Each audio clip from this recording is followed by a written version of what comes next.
trade relation. Now, trade relation, yesterday I touched upon this particular issue, that between India and China, bilateral trade is quite significant, 65 to 67 billion US dollar. But then the issue is that in trade imbalance against India is 20 billion US. So if you see, we are importing more and exporting less. But then, to be very frank, it's never going to happen that if 65 billion US dollar is the trade, then 32.5 Indian share and 32.5 Chinese share. That is never going to happen. But then even 20 billion US dollar trade imbalance is also on the higher side. What is the status today? See, the thing is, you have to scratch the surface. Till now, what are the major exports we are having? Mostly we export raw materials. And what we get from Chinese side is the finished products. Obviously, it is very much like what East India Company was doing. They were taking away the raw material and the finished products were coming. But then, I'm not saying there will be again something like what East India Company has done. But then, obviously, what are the issues which will crop up in future? As India will move towards, or obviously we have to move towards, the second wave of industrialization, then what will happen? This export of raw material will further cut down. In that case, what will happen? Our export has further reduced, but the Chinese import are continuing like the way they were. So trade imbalance will further, obviously it will further grow. So that is why, keeping that thing in context, that is why India has been asking China continuously that you should facilitate the import of certain types of products from our country into your country. What are these products? We are not asking for like blind type of a thing. We are asking three particular sectors: pharmaceuticals, engineering goods, and IT-enabled services. Obviously, what China has to do, China has to bring down the tariff barriers, and one more thing, having zero items in the negative list, which is what we call as most favored nation concept under the WTO. In that regard, only when last year Xi Jinping has visited India, at that time Nirmala Sitharaman and the Chinese counterpart, they signed a 5-year trade economic cooperation pact. And the purpose of the bottom line in that case of trade economic cooperation pact is that this trade imbalance must be addressed. This is what the trade relation is. Fine. In future, what are the possibilities? If India decides, as of now we have not taken a call, to be a part of that is Silk Road economic belt, then obviously the economic ties are further going to improve. That is one aspect. And in that case, we will have one added advantage, that when economic ties are really close, then one possibly will have this thing, energy security related. What is that energy security related? Like from Siberia, a gas pipeline is coming to China, that is Xinjiang. In that case, we can ask China to extend that pipeline from Xinjiang to India. Xinjiang is just across this Aksai Chin, so it's not going to be too difficult for them to do so. But for that, we need to have really close relations, and obviously the prerequisite thing for that is to resolve the border dispute between the two countries. This is the only issue. And another issue which is emerging is the aggressive Chinese designs in the Indian Ocean. That is one part. Another part is this South China Sea and East China Sea. Now see, South China Sea and East China Sea, as I told you yesterday, that obviously China is having quite a significant presence now in Indian Ocean region, like in the form of Pabbal Tota or Gwadar and all these things which are happening, which is there. So obviously we are also responding in the same aggressive manner as far as South China Sea is concerned. Now South China Sea, actually the history goes like this. When China became independent in 1948, they have drawn a 9-dash map line. 9-dash map line is used to demarcate the maritime boundary. And one thing which they did, they said entire South China Sea belongs to us. So no issue, no dispute, nothing. But then South China Sea is a global commons. Global commons means all the countries have freedom of navigation over there. That is which was exercised by US recently when that incident happened. But in this case, if we want to be precise, in South China Sea there are two islands. One is Paracels and the other is Spratly, that you already know. What is the status of these islands? And how can we link this current development which has happened with this thing? It's like this. You know, Paracels is a bilateral dispute between China and Vietnam. And for a long time, Vietnam was having control over some of the islands. But 1971 or 70, they decided one fine day, okay, we will throw out China from the islands. And in the process, they lost whatever they were having. So obviously, China is having the control, and Vietnam is the one which is claiming that. Now, in this context, you have to see the Act East policy of it. Like last year, if you see, Sushma Swaraj has visited Vice President has visited over there. What was the purpose? Act East, like if you remember, this Vietnam is the one which has allowed India to explore oil, and ONGC was there. So like China is looking to invest in Indian Ocean region to gain the legitimacy. Similarly, we asked Vietnam to award us the oil blocks, and we will explore the oil. So we are also having a legitimate presence in the South China Sea. One more point. Spratly is a multilateral dispute. Many countries are claiming over there. Now, what is the recent issue? Actually, in this case, China is going very aggressively to claim the territory. And one thing which has happened is the military power of China has grown exponentially. And on the basis of that military power only, they are becoming more and more aggressive as far as the territorial claims are concerned. In that aspect, if you see, when I don't know whether you have read those things when they were developing, when India sent OVL, that ONGC Videsh Limited, to explore the oil, the Chinese response was, what are you doing here? You don't have any business to be present in this particular part. So this is what the issue is, and in that context you have to see some arrangements which have been worked out by India. What is the case? Like trilateral framework. Trilateral framework, US, Japan and India. For what? Maritime cooperation. Obviously we can't say openly like it is to counter China. Anti-terrorist activities in South China Sea, this has become such an ill-defined term, anti-terrorist activities or all these types of things. In the garb of that you can do anything, like Malabar exercise we are having with US regularly, all these things. Then one more thing happened. You should not lose the context of that. India and Japan is having a 2+2 arrangement.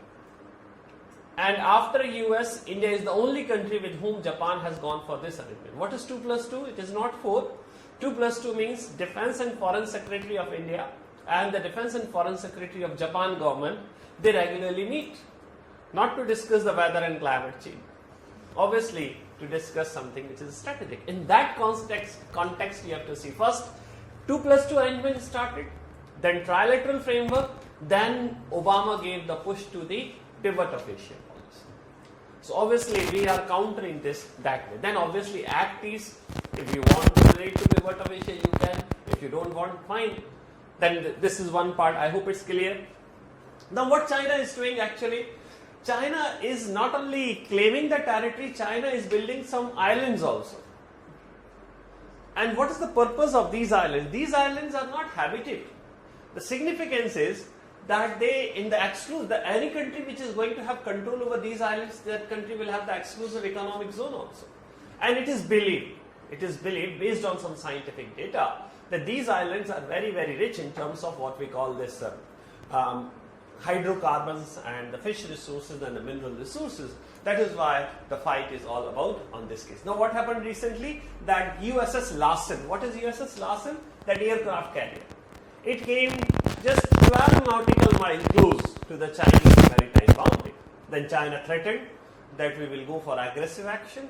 Then the US said, how can you? South China Sea is a global commons, and as per the international law, we have freedom of navigation. This is where the convergence of India and US is having.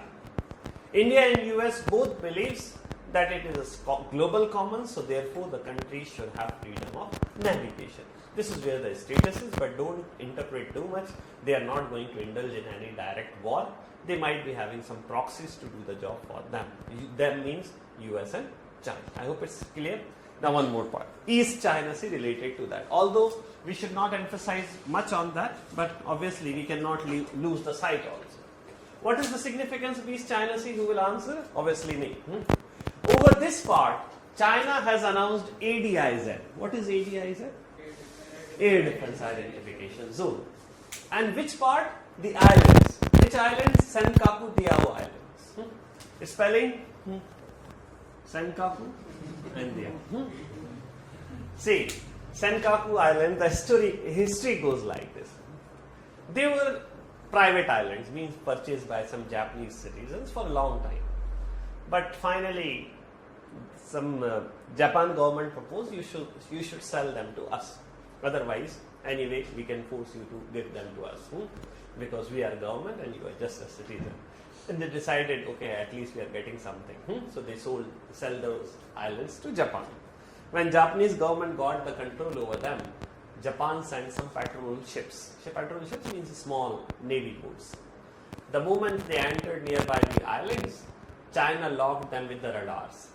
And locking with the radar is the first step towards firing the missile. This you know very well. Then obviously, Japan asked US to fly some bombers, and then no step was taken.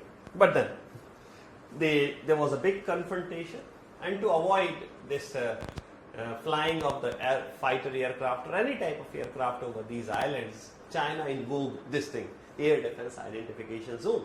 Air Defense Identification Zone means it is about airspace. Like say for example, if any aircraft is going to that particular zone, then first they have to get in touch with Beijing, and if Beijing allows them, then only they will be moving, and in the process, if Beijing asks them to land the aircraft, then they have to. Okay, this is what the case is. And this is generally done to restrict the passage of the aircrafts, especially the fighter aircrafts, from certain areas. But the moment they declared ADIZ, then US is having B-2 bomber, which is one of their biggest, if not the biggest.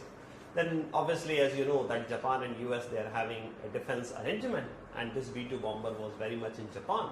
So then the US asked, can you test this B-2 bomber over ADIZ?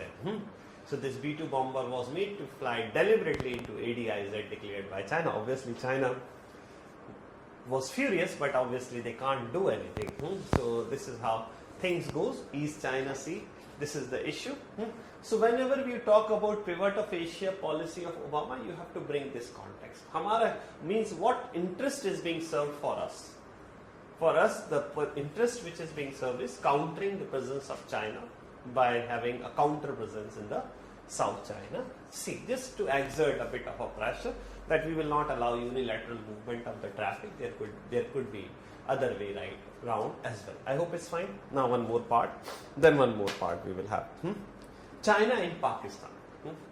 China and Pakistan, here two dimensions. One is little bit tricky, but in these cases my suggestion to you from personal experience I am telling you, when too much facts are involved, read very slowly, because if you read too quickly, twice or thrice, then the memory will get corrupt. Means we will always be confused with respect to dates. Now first, actually as far as China-Pakistan is concerned, there are two dimensions to that. One is China-Pakistan Economic Corridor, which is the flagship program now of SREB. Flagship means the only viable as of now. And other is nuclear cooperation. So I didn't discuss this in science technology class with you because this is the right place to discuss that. Now what about nuclear cooperation? Can you tell me about something about the nuclear program of Pakistan? Actually, Pakistan is having a nuclear vision 2050, 2050. And nuclear vision here means nuclear electricity. And that vision says by 2050 we are going to have 44,000 megawatt of electricity from the nuclear sector. That is one part. And they have said we have identified 8 sites, and at each of these 8 sites we are going to construct 4 reactors in addition to what we are having already. And this way there will be 32 new reactors. Obviously, now in this context, you have to see the Chinese support for the NSG membership of Pakistan. 32 reactors means quite a lot. Obviously, they will be supplying the pressurized water reactor, which China has already done for Karachi 2 and Karachi 3. And these reactors are having 1100 megawatt, which is bigger than what Russia has given or what France is giving to us. This is what the status is. And one more point, please listen. The target is by 2050, 25% of the power of the Pakistan should come from the nuclear sector. But what is the status? Today's they produce only 725 megawatt only from the nuclear sector. It is highly ambitious, no doubt about that. You are just producing 725 megawatt and you want to reach, but obviously the time period is also 35 years. You should not discount that. But that is, now you can calculate how many times it is. That is many times, means 500 to 600 times you have to increase. That is one part. Now here while I will write the answer, you have to, when you write the answer, now I will not write the answers, that is you have to bring that energy angle. Obviously there is a reason behind everything. International relations, as I always say, it is not about emotions or philanthropy, it's a calculation. Average cost of reactor is minimum 12 to 15,000 crores. Just multiply that by 32, that's a huge amount. And moreover, with the signs that Chinese economy is not doing that well as they were, then obviously they will hold on to anything they are getting. That is, in that context, you will see that they are pushing more and more for NSG membership. But then what is the current status? See, here we will not bring that weaponization angle too much into it, to be very frank, just to show that our answer is a bit mature. It is not about rhetorics. See here, Pakistan today is having 7 reactors. Out of them, 5 have been constructed. And out of these 7, 6 are going to be with the help of China. Now, first reactor, which is K1. K1 means Karachi 1. And this place is known as Paradise Point, around 15 kilometers from Paradise Point, nearby Karachi. And they call it Kanup. Kanup means Karachi Nuclear Power Plant. This reactor was not provided by China. This was a Canadian reactor like we are having PHWR, which they have given to us. This was done in 1971. Fine, I hope it's clear. So this 1971. So that's what I was saying. Be slow with these facts. Obviously, with the help of facts, we will analyze the things. Then what happened? 1991. And it was a big coincidence for China-Pakistan collaboration. It was just coincidence. 1991, Pakistan and China signed an agreement for Chashma 1 and 2. These were the 2 reactors. So Chashma, they are having 4 reactors, Karachi 3. So in total 7. And what happened in 92? Then who will answer? You know the answer. Jaldi batao. 92 is with relation to NSG. What is that? Answer is there in your copies. I have discussed with you. NSG adopted full scope safeguard. What is full scope safeguard? Non-cooperation at its best. I hope it will not be followed by civil disobedience movement. Isn't it? Okay. Full scope safeguard means all the present and all the future facilities will come under the purview of IAEA as per the agreement. But then, this agreement cannot be brought under full scope safeguard. Answer you know. What is that? Retrospective. That is why, if you remember, like just for comparative point of view, like same thing happened with respect to Indo-Russian agreement as well, or Indo-Soviet Union. When 92 these guidelines were adopted by a nuclear supplier group, they asked Russia to bring the 1988 agreement for Kudankulam 1 and 2 under the full scope safeguard. Russia came to save us and they said no, it can't be done because agreement of 88 and your guidelines are of 92. You cannot apply with the retrospective effect. So this is what I am saying. Again, be mature means bring about some comparison also. So this has survived the purview of IAEA because it was signed just 1 year before. But then one more thing happened. 2004. What happened in 2004? China. Please answer. China became member of NSG. So China became the member of NSG. Then came the big moment. 2008. What happened in 2008? ये तो बता दो कम से कम. India was given a special clean waiver by nuclear supply group. And obviously, in that case, China didn't object it because they were also having a game plan. What was the game plan? That happened next year. Sorry for giving you this much of chronology. 2009, China and Pakistan signed the agreement for Chashma 3 and Chashma 4. And what was the argument used by China? That it is not a new agreement, it is just an extension of the previous agreement. So therefore, you can't bring it under nuclear supply. But then, India and US, outside NSG, we criticize. Obviously, India is not a member of NSG, so that do not arises. But US was highly uncomfortable. They criticized it outside, but inside they supported it. Why? Answer is this. Their approach has been like this, that at least they are under a system. And if we will make conditions very difficult for China, then you never know, they may walk out of nuclear supply group. Then that is going to be more harmful than what is happening today.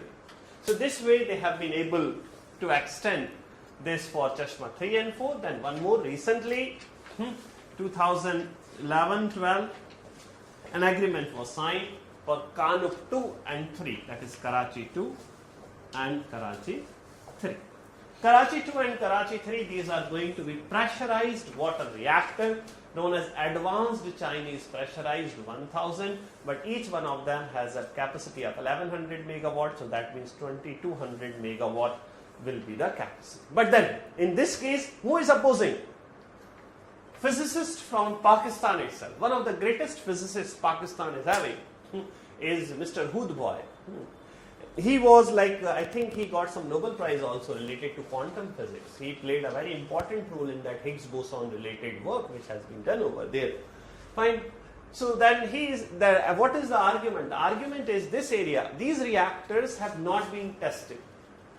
Actually, this is a modification of the American pressurized reactor, which I hope you remember, which I have discussed, which they are also pressurized water reactor. But then, they have not been tested, and in China as well, they are yet to start working. So people are raising this particular question.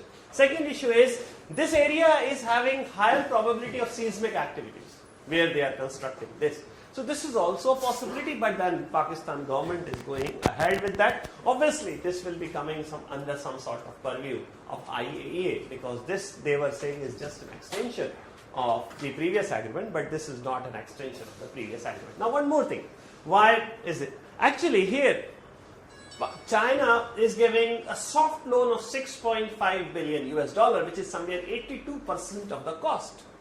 Soft loan, you know the concept. One more thing is, not only they are giving soft loan, they are saying we will construct the reactor also. So it is something going out of the way. We will get the clearance, we will get you the member of NSG, we will give you the soft loan, we will construct the reactor for you also. This raises some questions. That if it is nuclear commerce, then obviously it should be like Indo-US or obviously Indo-Russia or Indo-France, where they are very cold-blooded. 15,000 crores means 15,000 crore per reactor. And we will not have any nuclear liability on us, that Indian nuclear insurance pool. But then obviously this raises some concern. This raises some concern. Fine. So this is what the nuclear cooperation has been. My request to you people, please don't bring this in Indo-China. China-Pakistan. This has got nothing to do with the... But after that, whatever has happened in the nuclear sector of Pakistan, I am talking about civilian, that has only been because of China. As far as nuclear weapon is concerned, for that China has not played any role officially. That is because of only one person who was there, Abdul Qadir Khan. He got the formula from somewhere, and you know what, he was born and brought up till the partition in Bhopal. Then his family migrated, Bhopal, which is the capital of Madhya Pradesh. Then his family migrated over there. So we lost out a nuclear scientist because of partition, because he would have done the same job for us also, like Mr. Kalam has done. But then later on he fell out of Mr. Musharraf, and after that he is not that much prominent in the nuclear activities of Pakistan. But that is weapon aspect. We will not be bringing it into the civilian nuclear cooperation. I hope it's fine. Here, this is what the chronology is. In case you can't remember the years, then at least 2 years you should remember, 91 and 2004. This is minimum you should do. Okay, fine. Now please take down.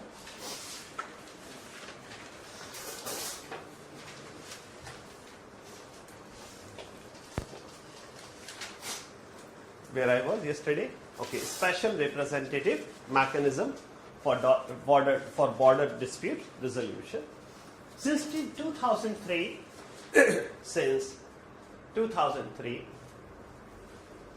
this mechanism has been operating.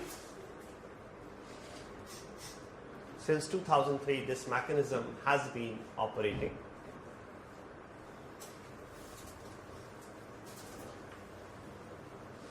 And has already met around 17 times. They have already met around 17 times. 17.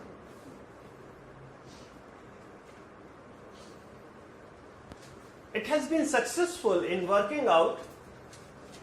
It has been successful in working out a 3-step process. It has been successful in working out a 3-step process for border dispute resolution. Very, very important, bit factual, but we have to mention for border dispute resolution. First, guiding principles and political parameters. Guiding principles and political parameters. It was adopted and signed in 2005. It was adopted and signed in 2005. It emphasizes that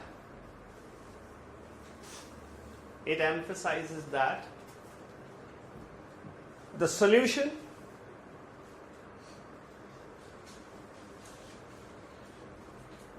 should be acceptable to both the countries. Solution should be acceptable to both the countries, etc. Second step. This is where the work is going on, and it is the most complicated as well. This is where the work is on, and it is the most complicated as well, because the areas will be identified based on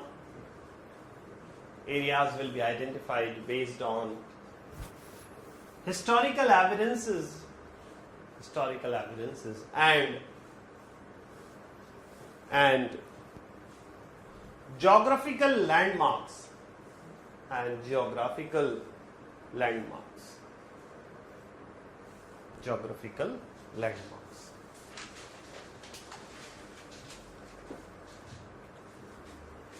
Third step, in this case, the border will be drawn between the two countries. In this case, border will be drawn between the two countries.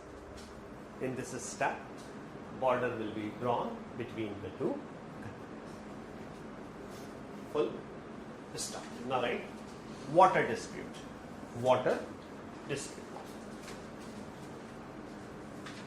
Brahmaputra is a common river for India and China. Brahmaputra is a common river for India and China. In China, it is known as Yarlung Tsangpo. In China, it is known as Yarlung, Y-A-R-L-O-N-G, Yarlung Tsangpo. Tsangpo spelling is here.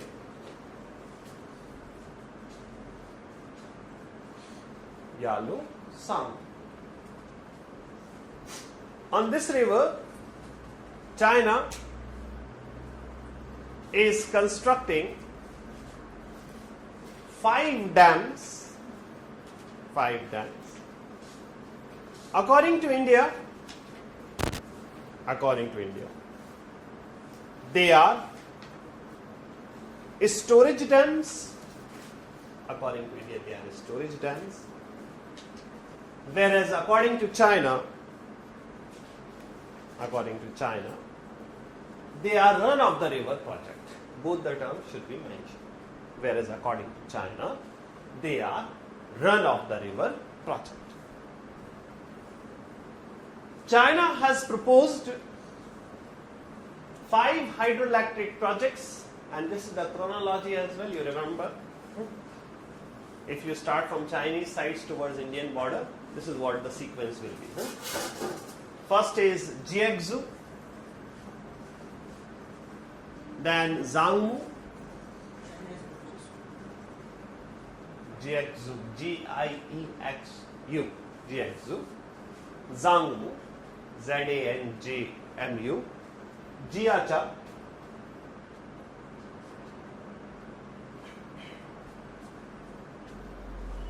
Dago, or Bhulo, no. Dago, and last but not the least, Pudozong. You have to remember. My job is done, now yours is done. Pudozong, P-H-U-D-O-Z-O-N-G, Pudozong. Now, right, Zhangmu is having around 510 megawatt.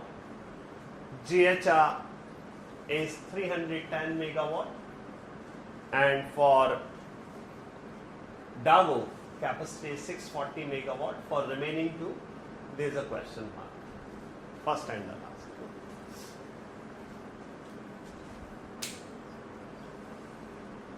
In second, third, and fourth.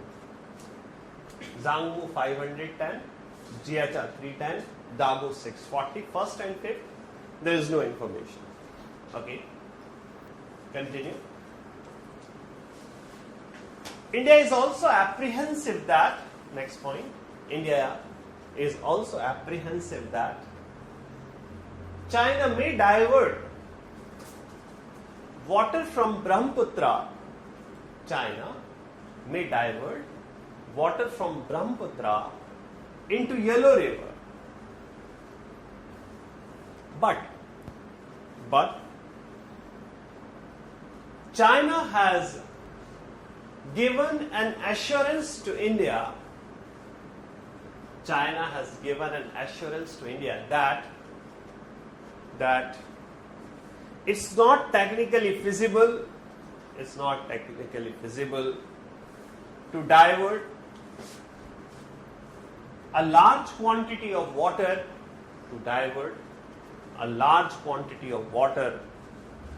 over a long distance. Full stop. India then proposed to China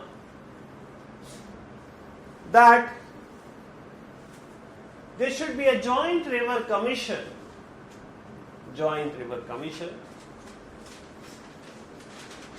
On the lines of, there should be joint river commission on the lines of Permanent Indus Commission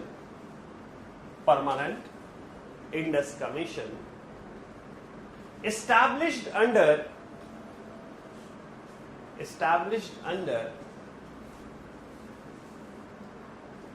Indus Water Treaty 1960.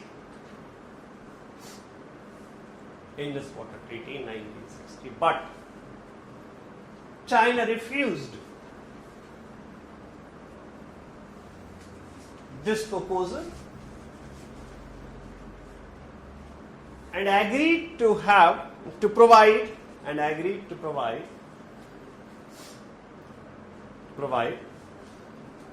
hydrological data related to the Brahmaputra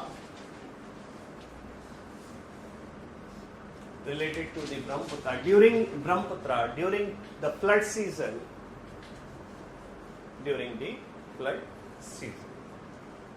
Full stop. During the flood season. Continue. Flood season. No, only from May to October. That is fixed. Okay. That is, you can see 6 months. Otherwise, it's a lean phase. So that's why, because by October monsoon will be over, so there is no possibility of the flood. So this is water issue. Obviously, we will always like to have a water sharing treaty, but then they are not ready. Now, right, trade and economic relations. Trade and economic relations. Since 2003, the bilateral trade between the two countries, since 2003, the bilateral trade between the two countries have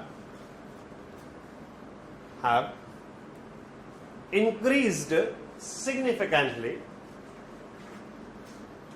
and it reached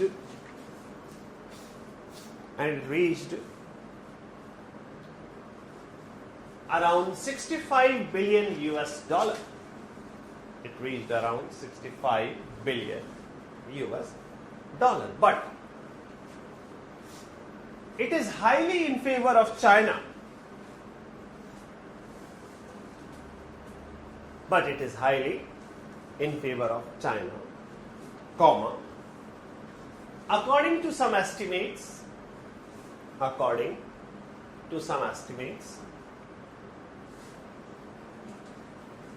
this imbalance is to the extent of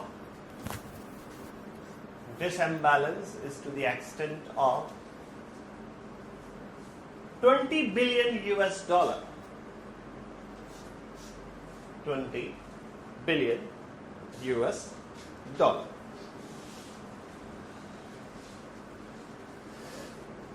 Mostly from Indian side, there is export of raw material.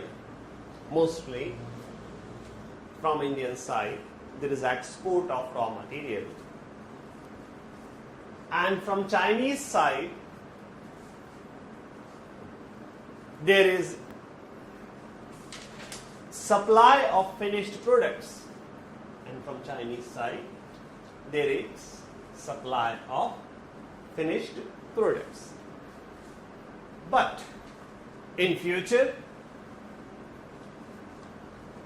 this arrangement is not going to be viable. But in future, this arrangement is not going to be viable because when the industrialization will peak in India, when the industrialization will peak in India, the raw materials will be consumed domestically.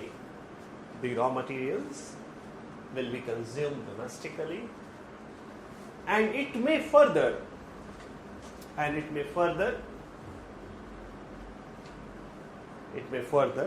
tilt the trade balance. It may further tilt the trade balance in favor of China.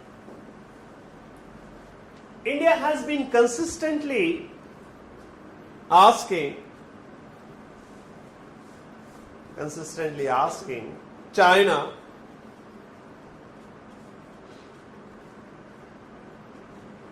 to address this issue urgently by eliminating non-tariff barriers,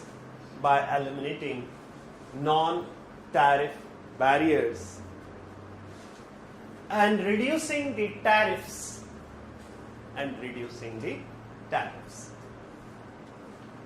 India is keen to export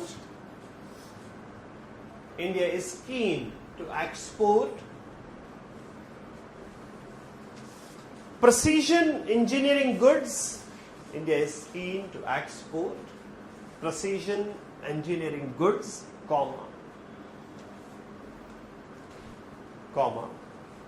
IT services and pharmaceuticals.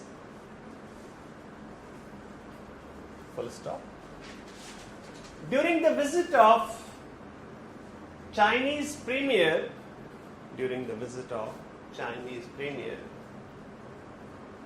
Xi Jinping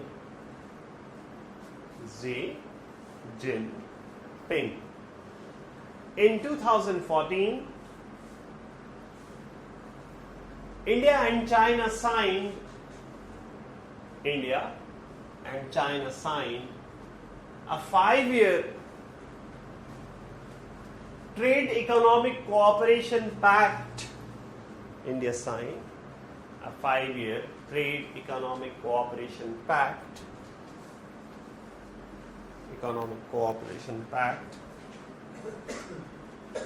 To improve the trade imbalance.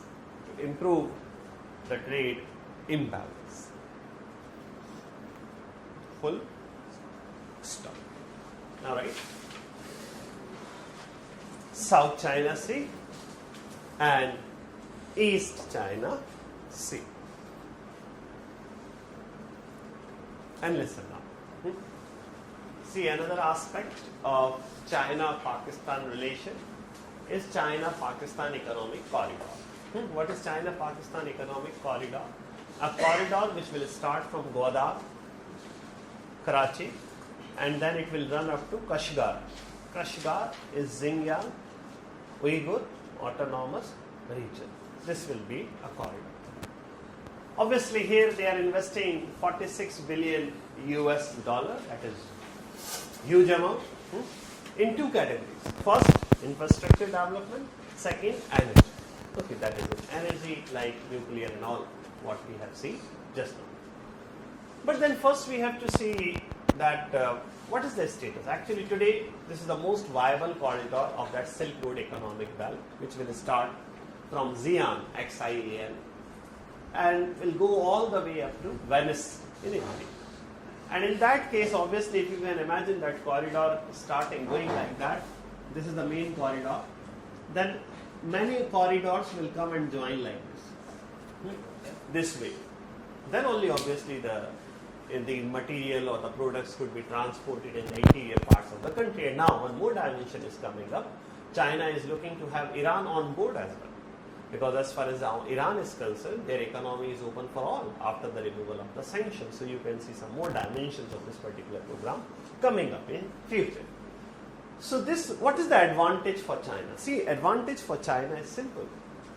Today they import a big chunk of oil. I am not saying they import only from West Asia, but still a big chunk of oil come from West Asia. And it's not very difficult to imagine.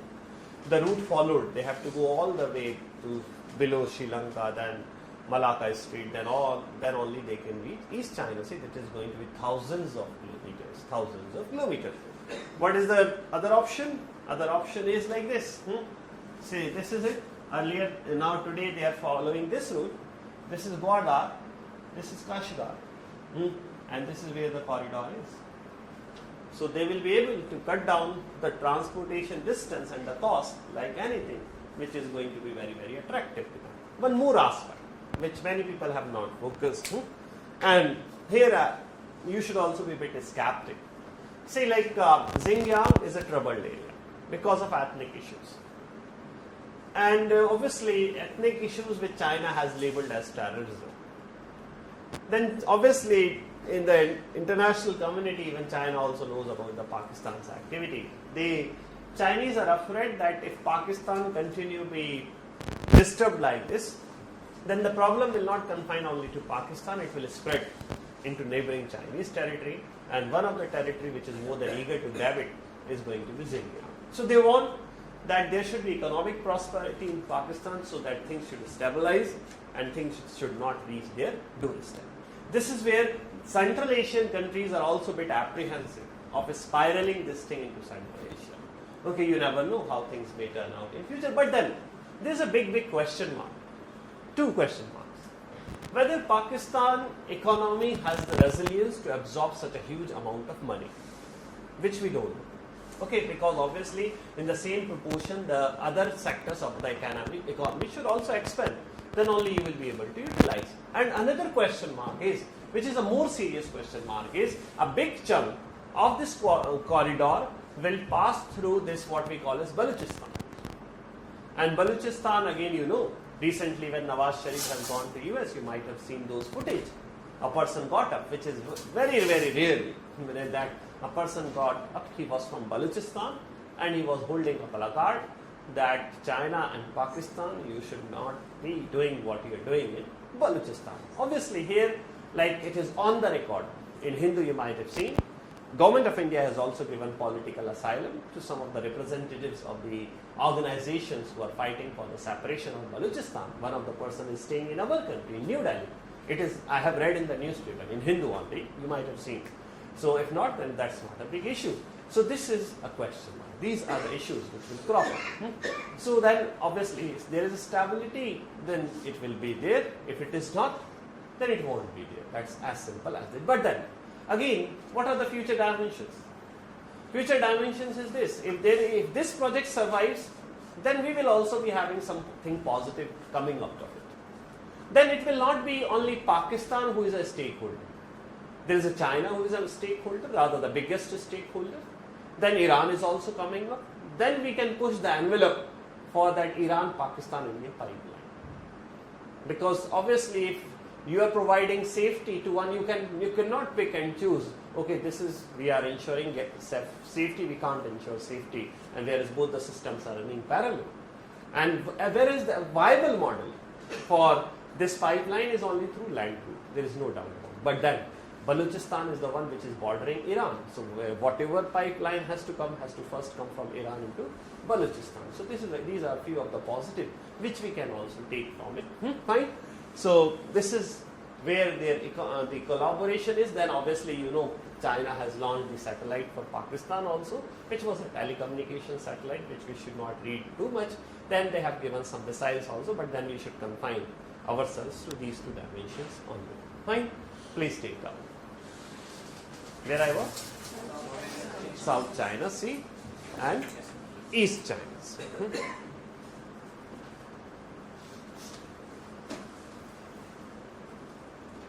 When China became independent in 1948,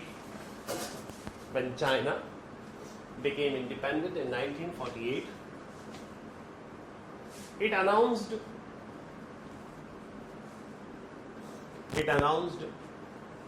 9-dash map. It announced 9-dash map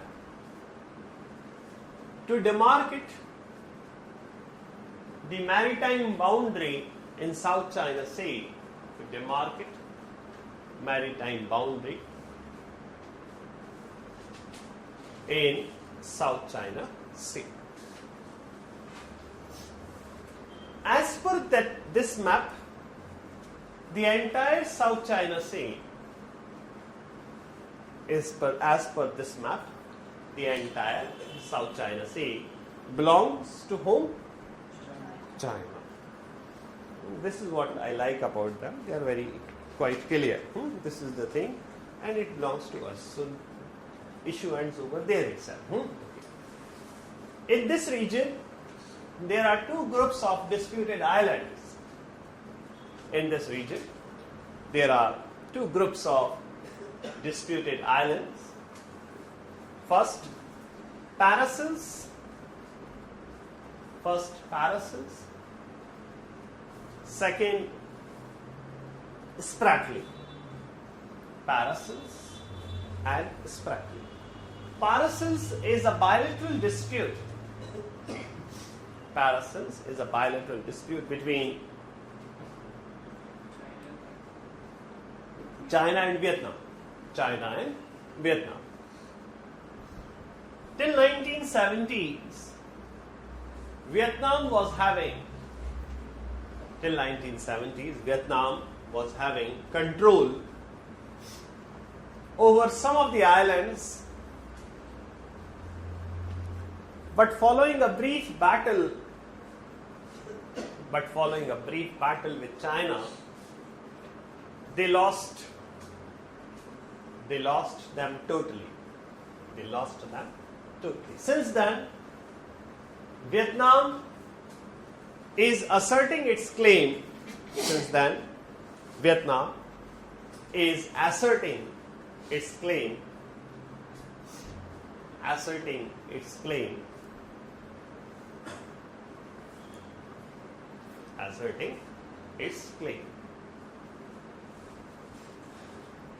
In pursuance of that, Vietnam allocated India 2 blocks for oil exploration in South China Sea. Allocated 2 blocks for oil exploration to India in South China Sea, which was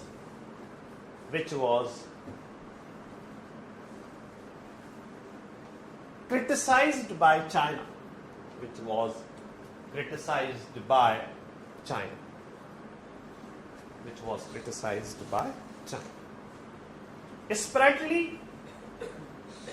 Spratly is a bilateral dispute.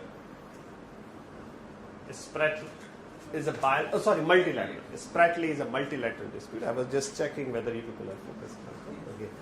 Spratly is a multilateral dispute involving China on one hand,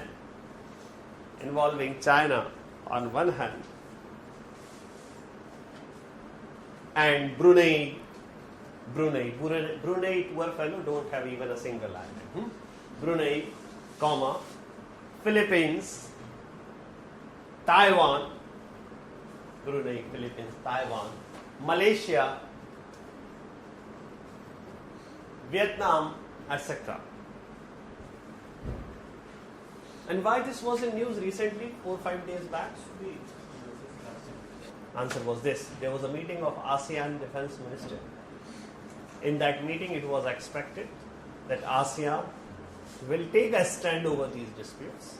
But at the last time, China prevailed over the defense ministers which have come from the various ASEAN countries, and there was no statement made on this dispute, which was criticized by US. आप लोग newspaper properly पढ़ नहीं रहे, ठीक है? तो ये आपको लिंकेज आपको करना है, ठीक है? प्लीज लिखिए.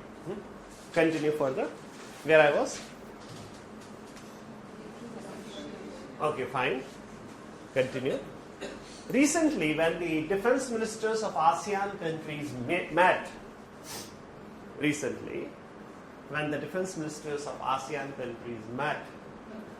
there was an expectation that there is going to be a statement over the disputes in South China Sea. But at the last minute,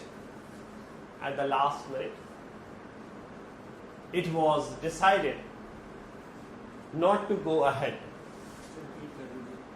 It was expected that there will be a statement over the dispute in South China Sea, but at the last minute, it was decided not to go ahead. Full stop. India and US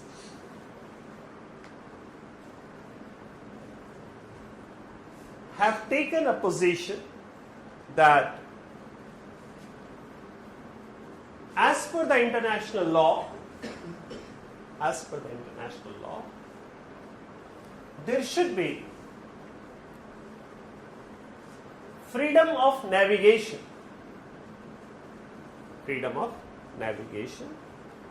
in South China Sea.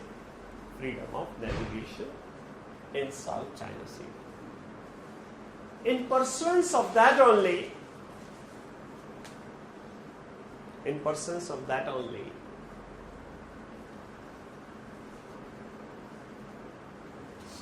the US aircraft carrier, what was the name? Larsen. The US aircraft carrier Larsen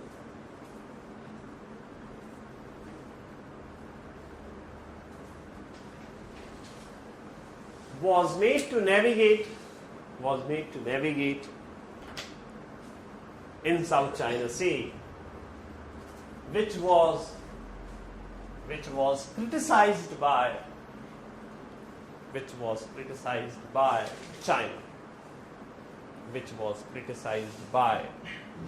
China. Full stop. So this is South China Sea, now right? East China Sea. In East China Sea, the dispute is between China and Japan. In East China Sea, the dispute is between China and Japan over the Senkaku,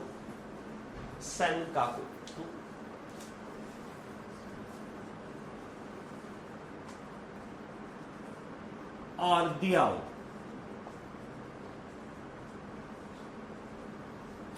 Islands. Senkaku and Diao, one is in Japanese, other is in Chinese. Senkaku, Diao Islands. For a long time, these islands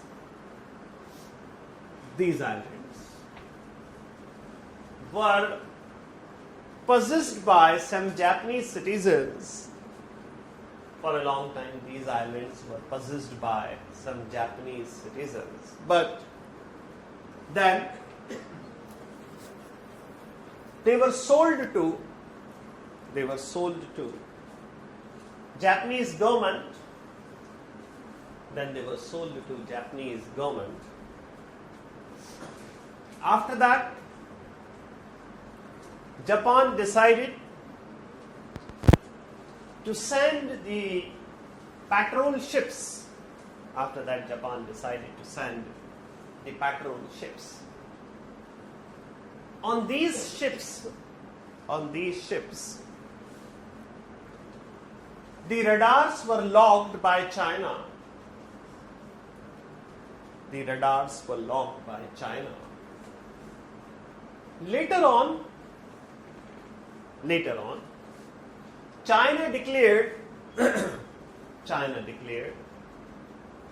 ADIZ over these islands. Later on, China declared ADIZ, Air Defense Identification Zone.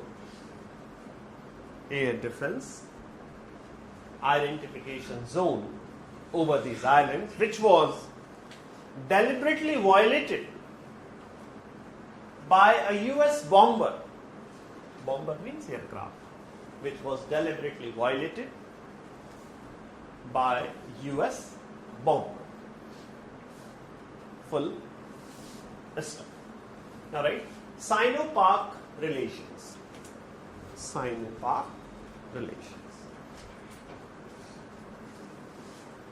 In the present context,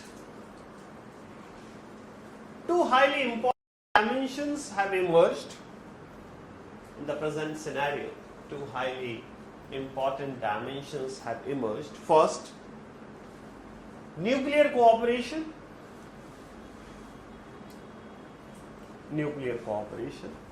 And second, China-Pakistan economic corridor. Nuclear cooperation, and second, China-Pakistan economic corridor. First, what we'll write? Nuclear cooperation. That is civilian part. In 1971,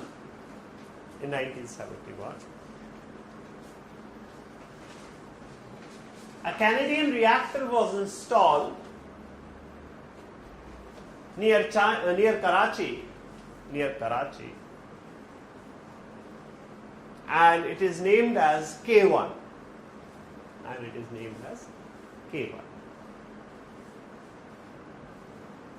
Next point. After that, all the reactors in Pakistan till date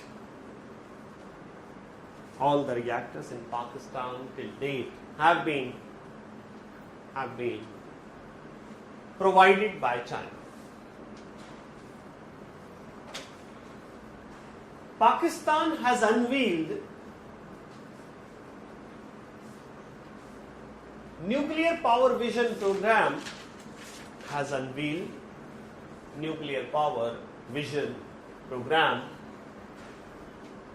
with the objective of producing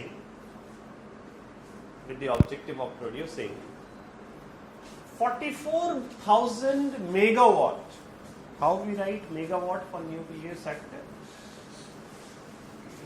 MWE. E has to be small. 44,000 megawatt from nuclear sector by 2050. Whereas the present capacity is production capacity is only how much? 725 megawatt.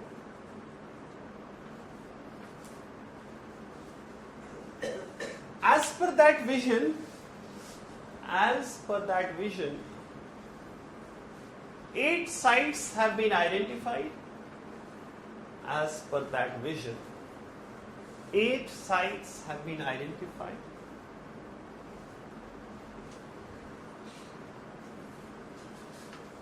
On each of these sites, at each of these sites, 4 units will be constructed. 4 units means 4 reactors will be constructed. That means 32 new reactors. That means 32 new reactors.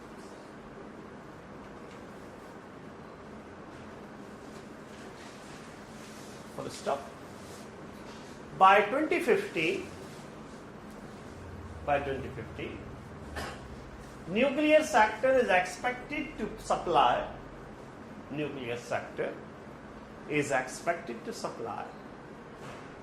25% of the overall energy demand. 25% of the overall energy demand. So means their energy demand is going to be somewhere how much? This is 44, like around 1.76 lakh megawatt. Okay, please continue. Where I was? 25% of the overall energy demand. Continue further. In 91, Pakistan and China signed an agreement. In 1991, Pakistan and China signed an agreement. Under that, China constructed the Chashma 1 and Chashma 2. Chashma 1 and Chashma 2 nuclear reactors, and they are PHWR type. Chashma 1 and Chashma 2. In 1992, Nuclear Supply Group adopted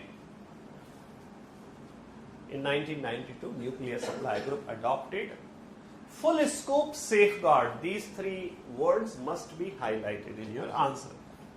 Full scope safeguard, that is, all the present and all the future nuclear facilities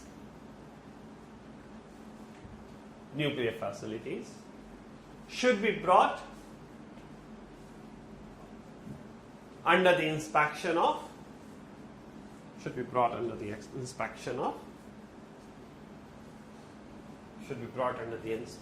what?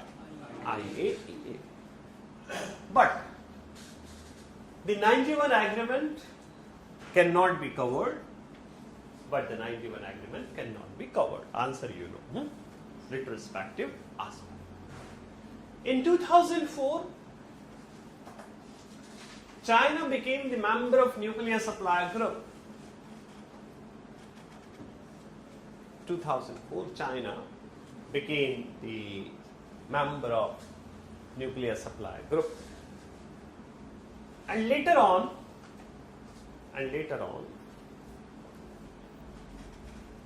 both the countries decided to have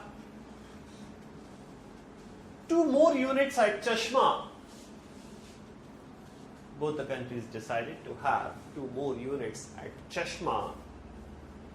And China argued that it is not a new agreement, China argued. It is not a new agreement, rather the continuation of the previous agreement. It is not a new agreement, rather a continuation of new agreement. Full stop.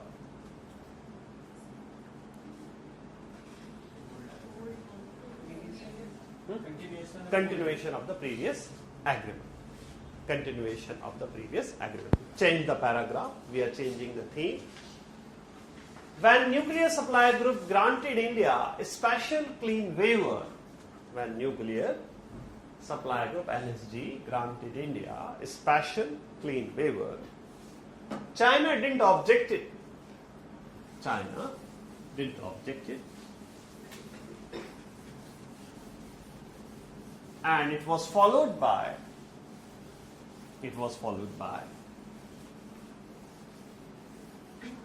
the Chinese proposal.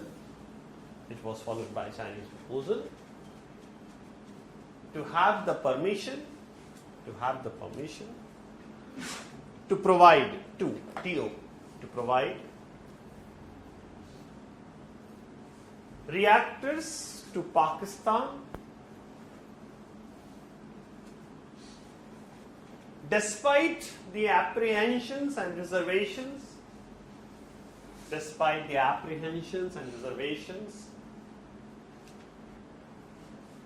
China was given the go ahead.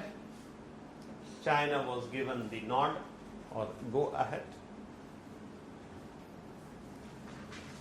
These two reactors will be installed near Karachi.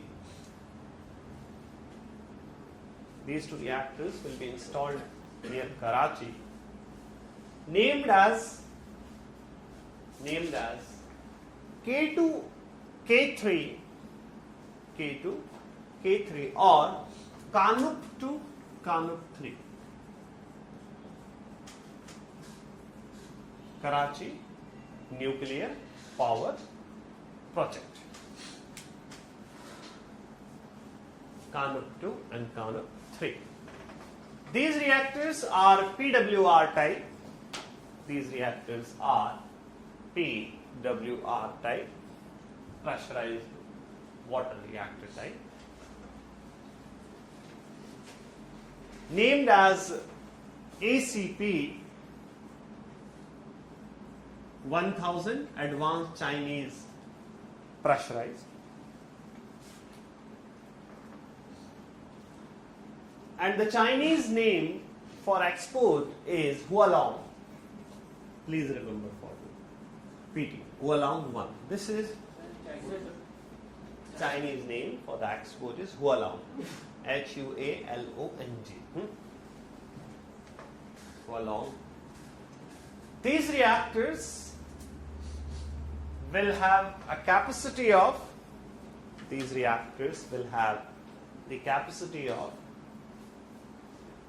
1100 megawatt each. These reactors will have the capacity of 1100 megawatt each. This is the case. China has provided a soft loan of, must be there in the answer. China has provided a soft loan of $6.5 billion US dollar.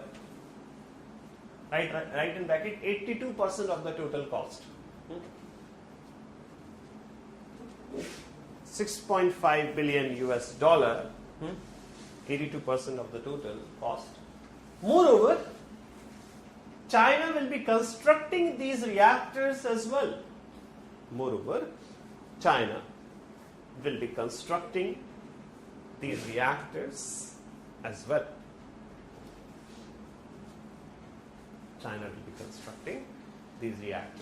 well. But there have been some concerns expressed regarding the safety of the reactors.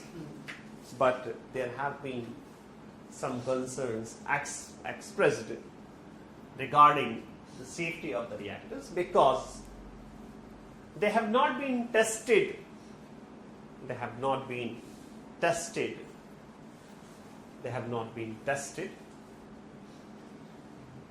They have not been tested. Full stop. Going by the vision document of Pakistan for this sector, going by the vision document of Pakistan for this sector, China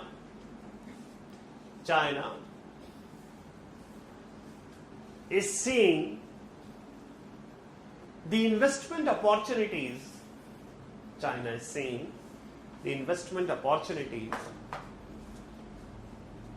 in the nuclear sector of Pakistan on a big scale. In the nuclear sector of Pakistan on a big scale. That is why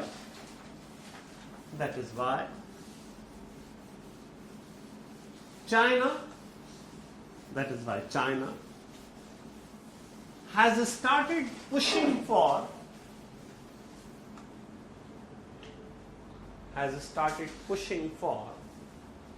the NSG membership to Pakistan. NSG membership to Pakistan. This is on the record. I hope 150 words I have given you. PT, they will not go beyond it. Means, if there will be a question, you simply cut paste. Okay. General Studies Foundation course, on tablet, laptop, and desktop. Contact us at 78408887777. 78408888555. Email ID gsmentors1@gmail.com.